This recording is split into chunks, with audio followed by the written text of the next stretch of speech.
Welcome एक बार फिर से आप सभी का वैन अकेडमी में स्वागत है। चलिए मैथमेटिक्स के सीरीज को आगे ले चलते हैं, जिसमें सेशन चल रहा है एसआई का। आइए ध्यान से देखते हैं। तो आज जो टाइप बताने वाले हैं, तो पिछली वीडियो में आपको पिछली 2 वीडियो अपलोड कर दी गई हैं, दोनों ही आप देख लेंगे। उसमें बहुत बेहतरीन तरीके से किसी भी क्वेश्चन को कैसे समझा जाता है और कैसे आसानी से बता सकते हैं, सारी चीजें डिस्कस की गई है।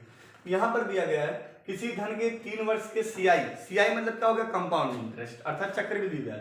सीआई और एसआई का अंतर 31 रुपए है। तो 2 वर्षों वाला आपने देख लिया था, ये 3 वर्षों वाला था। ज्यादातर तो 2 और 3 वर्षों वाला बनता है, 4 वर्षों का भी देता है। सारे तरीके मैं आपको बता दूंगा, ठीक है। तो किसी धन के 3 वर्ष के सीआई और एसआई का अंतर 31 रुपए है। यदि ब्याज की वार्षिक दर 10% हो तो धन बताइए, वह धन कौन सा है। तो बहुत ही आसानी से आप बता सकते हैं। इसके 2-3 कॉन्सेप्ट मैं आपको बताऊंगा। तो सबसे पहले अगर आप फार्मूला यूज करना चाहते हैं तो आपका जवाब हो जाएगा P R square 300 plus R upon 100 cube. ये क्या जाएगा, तो 3 वर्षों के चक्रवृद्धि ब्याज और साधारण ब्याज का अंतर आ जाएगा। ध्यान देंगे, 3 वर्षों के चक्रवृद्धि ब्याज और साधारण ब्याज का अंतर है। 3 वर्षों के चक्रवृद्धि ब्याज और साधारण ब्याज का अंतर है, क्या हो जाएगा, P R square 300 plus R upon 100 cube. ठीक, तो सिंपल सी बात, यहां पर अंतर दे दिया है 31 रुपया, हमने लिख दिया 31 बराबर पी आपको निकालना है, अर्थात हो गया मूलधन, आर अर्थात रेट 10% दे दिया है, तो 10 गुणे 10 क्योंकि आर स्क्वायर है। यहां पर 10 रखेंगे तो 300 प्लस 10 हो जाएगा, अर्थात डायरेक्ट हमने लिख दिया 310। कितना लिख दिया, 310। अपान कितना हो जाएगा, तो 100 का क्यूब, कितना भैया, 100 गुणे 100 गुणे 100। एक चीज देखेंगे, 100 से ये 100 कैंसिल हो गया, और जो डिवाइड होने वाली संख्या 0 से 0 कैंसिल हो गया, 31 एकन 31 हो गया।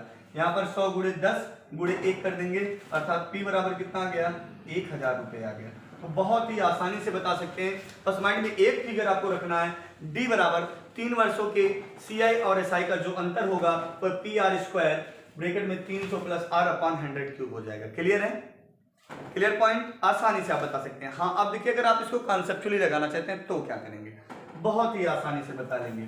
कोई भी चीज अपने आप में 100% होता है। फार्मूला देखिए, कोई भी चीज अपने आप में कितना परसेंट होता है बाबू, 100% होता है। ये तो आपको ऑलरेडी पता है ना। अच्छा, चक्रवृद्धि ब्याज में और साधारण ब्याज में खास बात क्या होती है, अगर ये साधारण ब्याज पे दिया जाएगा, 1 वर्ष में 10% ब्याज लगता है, तो 3 वर्षों में 30% ब्याज लग जाएगा। समझ रहे हैं, तो यहां पर देखेंगे साधारण ब्याज आपका आ गया 30%, समझ में आई। लेकिन अगर ये चक्रवृद्धि ब्याज लगता है तो 1 वर्ष का जो मूलधन लगेगा, ब्याज लगेगा मूलधन पे, यानी 1 वर्ष का ब्याज प्लस मूलधन दूसरे वर्ष के लिए किसका काम करेगा, मूलधन का काम करेगा।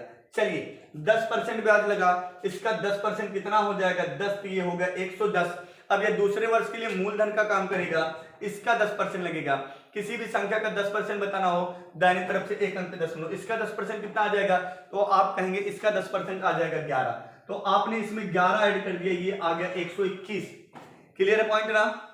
अब आप देखेंगे 3 वर्षों का, 2 वर्ष बीत चुका, 1 वर्ष और इसका 10% कितना हो जाएगा, तो 12.1, इसमें 12 दशमलव ऐड करेंगे, ये आ जाएगा 133.1 क्या प्रतिशत, ये सब प्रतिशत है।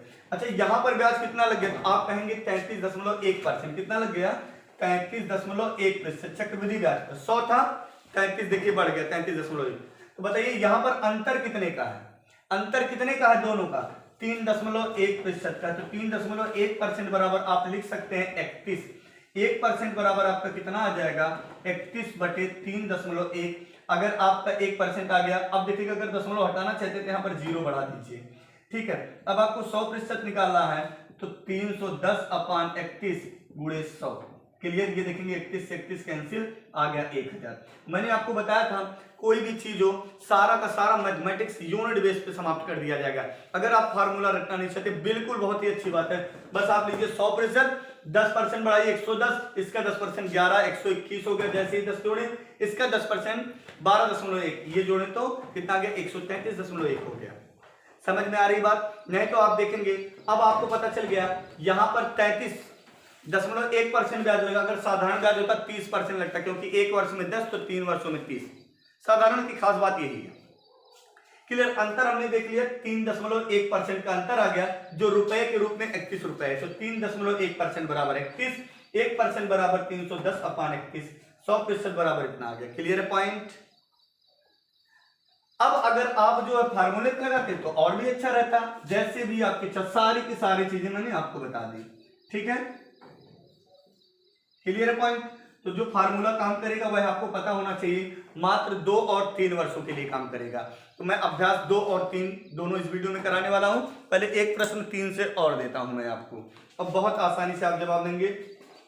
यहां पर सबसे पहला पॉइंट दिया है, एक धनराशि 3 वर्ष के सीआई और एसआई के 3 वर्षों के साधारण ब्याज का जो अंतर है 155 रुपए है। कितने रुपए है भैया?